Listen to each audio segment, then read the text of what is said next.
Bonjour à toutes et à tous, c'est Hugo, j'espère que vous allez bien. Aujourd'hui on se retrouve pour shooter une petite pub pour Schweppes et on voit comment on monte ça.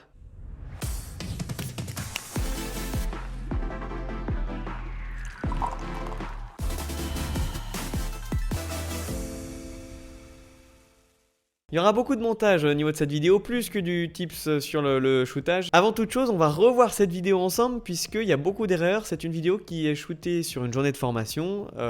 10 heures de journée de formation, on passe 5 heures à shooter. Et ensuite, le montage se fait chacun du côté. Il y a 1 heure sur Zoom pour ensuite débattre et voir tout ça. Là, on a passé un petit peu de temps en plus au montage, parce qu'il y avait besoin. C'est toujours sur mesure sur les journées de formation. Donc, il y a plein d'erreurs. C'est pas pour un client. C'est pas un truc qui va être diffusé. C'est pas quelque chose que je communique énormément, très peu, que sur quelques groupes. Mais voilà, donc on va étudier ensemble cette première scène. Vous verrez déjà que les fichiers log, les rushs en log vont être très sombres. Donc il y a tout un travail de colorimétrie à appliquer et c'est très long.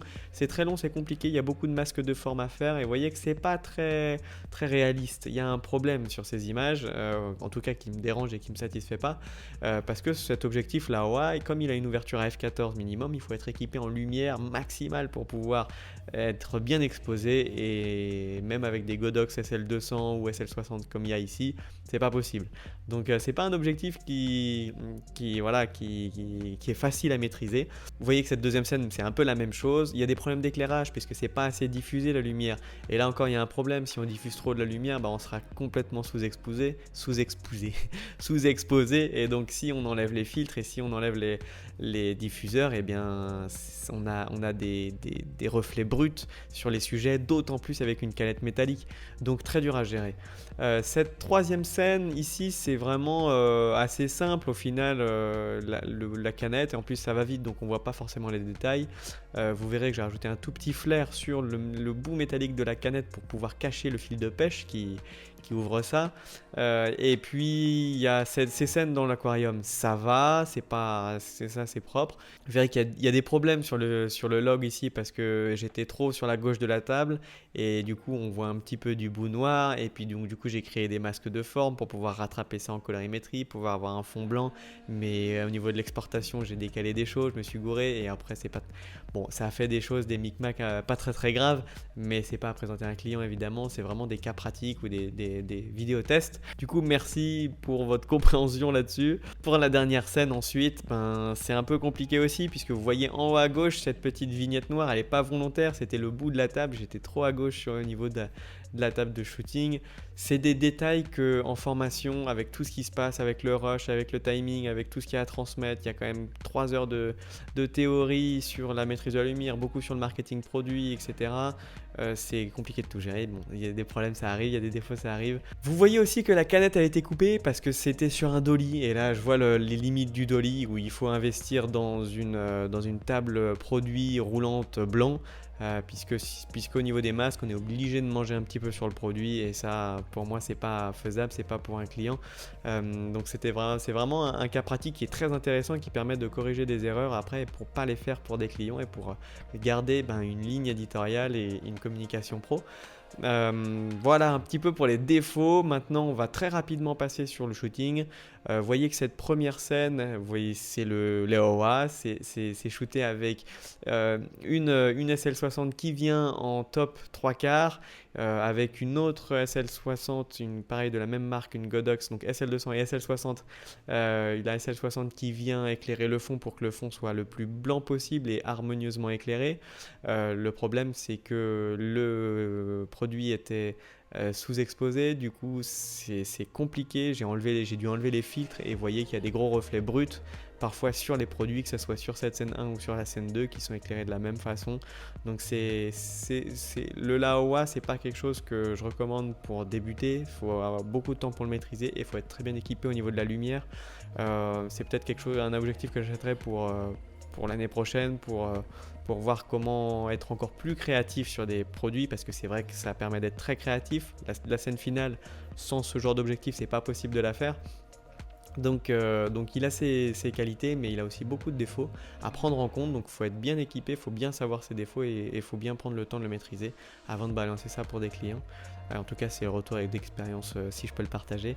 Maintenant, cette scène avec la canette, c'est très intéressant à faire, c'est facile en plus, juste un fil de pêche où on vient tirer la canette d'en haut. On l'a pas filmé, celle-là je l'ai oublié de la filmer au niveau du shooting, mais vous venez juste avec un fil de pêche tiré depuis le haut, le bout de la canette, vous masquez ça en post-production, créez un petit flair sur le bout comme je vous ai dit pour pas qu'on voit le fil de pêche qui est sur la canette, et puis le tour est joué. Faites-en une scène rapide, faites du mouvement dans cette scène pour pas que l'œil soit attiré et qu'il aille chercher les petits détails qui pourraient faire croire que on aperçoit le fil de pêche.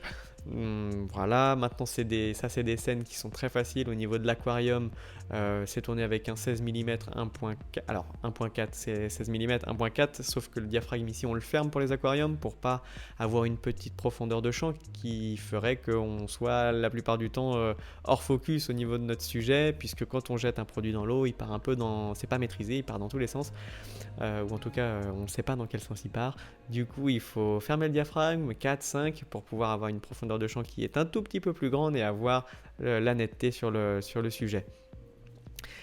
Pour cette scène-là, c'est avec une perceuse, vous voyez, où j'ai fabriqué avec une baguette et une petite planche de bois quelque chose qui pourrait créer du mouvement dans l'eau et faire une spirale, ça marche. Et puis ensuite, on balance les citrons, le mouvement du citron et tout ça en post-prod, on le mixe ensemble. Même si c'était pas voulu sur le coup, je l'ai trouvé en post-prod parce qu'on voulait sur le coup créer une spirale et que les citrons aillent dans la spirale et ne pas avoir faire ça en post-production. Mais bon, ça n'a pas marché sur le coup. En post-production, par contre, ça marche. On va voir comment on masque, on va voir comment on fait ça. Assez simple au final. Il faut juste y penser en fait, c'est tout le temps ça hein, en post-production. Il faut juste avoir l'idée que ah bah oui, je peux le faire comme ça. Et puis ensuite, ça va être cette scène-là. Elle est vraiment spéciale, elle est vraiment magique, je trouve cette scène. Elle est top puisque cet objectif il nous permet d'aller dans des endroits que d'autres ne pourraient pas nous permettre. Maintenant, l'éclairage produit c'est pareil, c'est trop brut, il n'y a pas assez de diffusion, mais avec les diffuseurs j'avais pas assez d'exposition, j'étais pas bien exposé. Il aurait été beaucoup trop sombre, ce qui veut dire créer d'autres masques de forme encore pour améliorer l'éclairage du sujet. Et on passe des heures et des heures même plus des heures, c'est des jours et même des semaines sur le montage. Et bon, j'allais pas passer des semaines sur un montage de cas pratiques en shooting, en formation de shooting produit. Pour un client oui, mais pas pour les formations quand même. Donc voilà, préféré laisser brut comme ça et puis c'est pas grave, c'est du cas pratique, mais on voit les défauts, on voit ce qu'il faut corriger, on voit ce qu'il faut pas faire. C'est très bien comme étude de cas je trouve pour pouvoir s'améliorer. Maintenant, on va passer au montage. Vous voyez que pour cette première scène, on est venu faire un gros boulot au niveau des masques parce que vous voyez la version log, si j'enlève les effets, ça n'a rien à voir et c'est vraiment sous-exposé. Très compliqué cet objectif. Donc, comment on fait pour arriver à ça ? Eh bien, forcément, on va jouer avec l'exposition dans la roue des couleurs, on va travailler sa colorimétrie au début, on va pas axer le montage sur la colorimétrie, mais plus en faisant des masques de tracé. Vous voyez, ici, on va plus parler de ça dans le montage. Comment est-ce que, juste qu'avec des masques de tracé, on travaille l'exposition dans le masque de tracé. Ici, j'aurais pu utiliser un masque de forme, mais comme le produit est très droit, c'est linéaire, vous voyez, c'est vraiment linéaire, on fait un masque de tracé, on travaille l'exposition dessus, et le tour est joué. Rien de spécial ici, si ce n'est que un nid vidéo pour pouvoir enlever le bruit qui s'est mis dessus, puisque j'étais vraiment sous-exposé. Donc c'est des choses, voilà, c'est des belles leçons à retenir pour ce tournage. Maintenant pour la seconde scène, c'est un peu la même chose, c'est tourné avec le même objectif, la même lumière, voilà. Ici on est venu créer un masque de tracé en haut à gauche pour pouvoir cacher ce petit, vous voyez, cette petite zone sous-exposée, ici de gris du coup. On est venu créer un masque de forme pour pouvoir justement eh bien, à la fois ne pas avoir une zone trop cramée au niveau de notre éclairage qui est beaucoup trop brut ici, qui n'a pas de diffusion, mais alors avec une diffusion ça aurait été pire comme je vous ai dit, et puis surtout créer une zone ici qui vient relever un petit peu l'exposition du produit pour faire comme si une backlight venait éclairer. On peut créer ça en post-production, et on avait préféré du coup, on a fait un test avec une autre lumière qui vient éclairer plutôt le fond pour harmoniser un petit peu l'éclairage du fond plutôt que de venir trop éclairer voilà, avec une lumière trop brute le côté.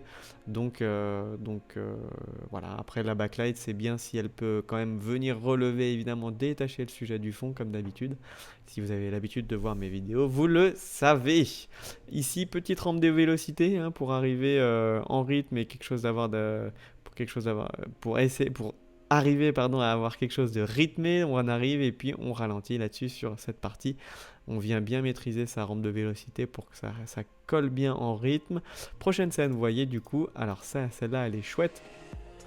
Puisque, vous voyez, alors ça c'est la scène en log qui a été du coup retravaillée au niveau de la transfo, au niveau on l'a rogné, etc.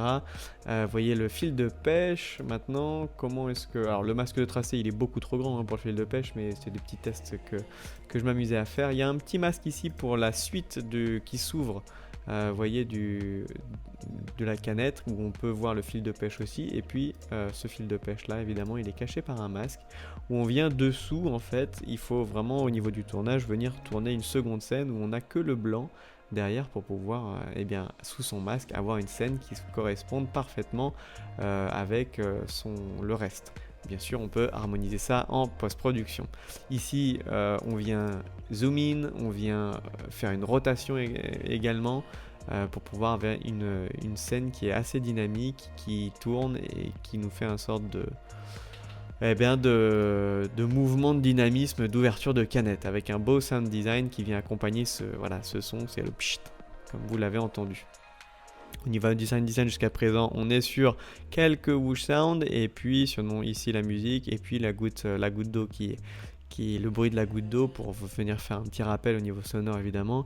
Ici, cette scène là, c'est pas du tout ça en réalité. Vous savez que elle est nette du début à la fin, mais j'ai voulu créer un flou pour venir pour révéler un petit peu plus le produit dans l'eau, le produit au complet, puisqu'il n'était pas au complet jusque-là. Pour ça, on crée un key points, on place la capacité de son flou, le niveau du flou plutôt.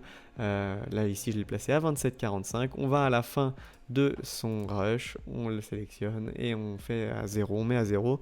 Et avec le key point, puisqu'on a engagé une action, eh bien, ça va descendre jusqu'à 0, comme vous le savez si vous travaillez un petit peu en montage et si vous connaissez bien le principe des key points qui est quand même indispensable évidemment pour créer du montage dynamique et moderne.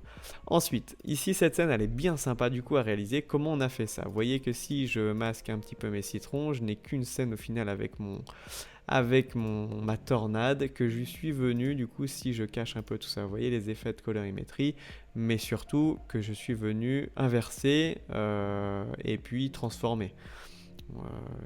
Et puis ensuite, on prend chaque scène. Donc si je vous montre les résultats, chaque scène en fait qui ont été dessus, c'est celle-là. Si j'enlève le masque, vous voyez ce que ça fait.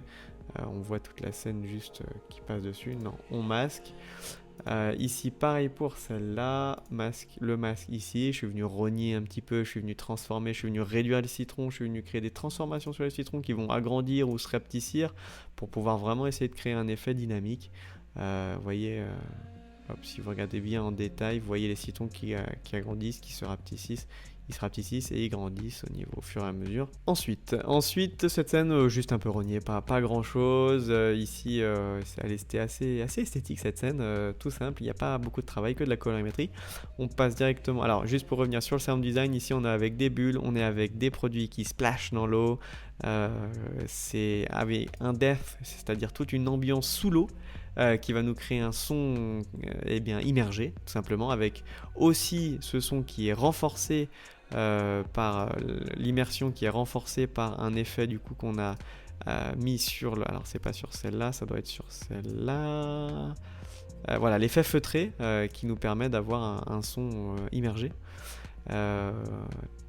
Ici ensuite on continue avec cette scène où là je l'ai enlevé le masque, mais vous voyez où elle était foirée puisque j'avais un masque de sound qui clignotait, qui faisait une sorte de flickering assez dégoûtant, mais sinon rien de compliqué. On zoom in sur cette scène, donc on crée un key point, hop, et on transforme on sélectionne à la fin la fin ou là où on veut transformer, et donc ce qui nous crée un zoom in pendant qu'on est un dolly, un slide sur le côté. Et cette scène finale, la scène de fin, c'est vraiment celle qui vient élever un petit peu la vidéo parce que c'est vrai que j'en suis pas, c'est vraiment pas une vidéo dont je suis satisfait. Mais celle-là, cette scène de fin, elle est assez géniale. Faux glaçons, hein, évidemment, ici, que des faux glaçons, petite rondelle de citron. Ici, on vient mettre un néon qui vient définir une ligne qui est assez esthétique. Ici, vous voyez, elle est diffusée, hein, comme vous avez vu les vidéos de shooting. On vient diffuser ici parce que cette scène elle a été tournée en 25 images par seconde, donc avec un shutter à 50 c'est beaucoup plus facile d'avoir une bonne exposition. C'est la seule scène qui est bien exposée, sauf au niveau du produit, puisque, alors le pire, hein, vous allez me dire, puisque on voit au-dessus, voilà, cet éclairage beaucoup trop brut qui manquait de diffusion. Il fallait rajouter un diffuseur là-dessus, et puis dans le rush du shooting, bref. Je pensais pas qu'il mangeait dessus le produit. Et puis voilà, si on regarde un petit peu en détail les masques qu'on a créés, vous voyez, alors le premier, voilà, celui-là, vous voyez qu'ici on voit le dolly qui arrive, tac. Et puis on vient créer le masque et en dessous on a la même scène, donc on a tourné 2 fois cette scène, une fois avec tous les produits, toute la composition de l'image et une fois rien, sans rien, pour avoir la même exposition, avoir la même lumière sur le fond et créer quelque chose d'harmonieux. Vous voyez que j'ai coupé la canette volontairement parce que sinon on pouvait voir, hop, je vous montre, on pouvait voir ici les réflexions du E, on pouvait voir un E. Alors j'aurais pu créer un autre masque et assombrir et traquer le masque. C'est long, c'est pas très grave, c'est vraiment des vidéos juste pour le kiff, pour les formations. Voilà, et puis il y avait un autre masque depuis le début qui venait un peu éclaircir cette petite partie de l'écran. Ça doit être ce masque exactement, où on vient relever un petit peu, ça enlève un petit peu le catch de l'œil, parce que ici cette zone elle est un peu trop sombre, je voulais un peu harmoniser.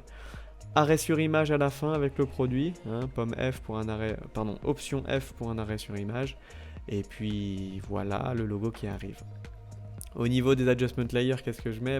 C'est après la colorimétrie de chaque scène, je travaille avec Motion VFX, si vous suivez mes vidéos vous le savez, et puis on vient créer un petit peu toute l'ambiance, on vient rajouter un petit effet quand même cinéma sur cette vidéo avec toute l'ambiance qu'il faut faire du style, la netteté, les flares, le LUT, le lens blur, ici pour avoir des bokeh un petit peu plus sympas, etc., letterbox, etc.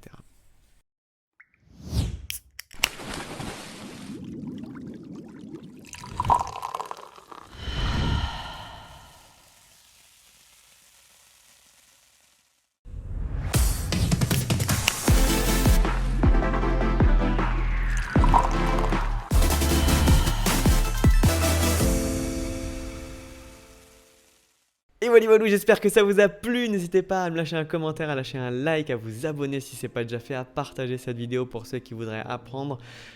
Si vous avez des questions, n'hésitez pas, ça serait cool d'y répondre dans les commentaires et que ça soit interactif. Et je vous dis à très bientôt pour une prochaine vidéo. Prenez soin de vous, bye bye, 再见.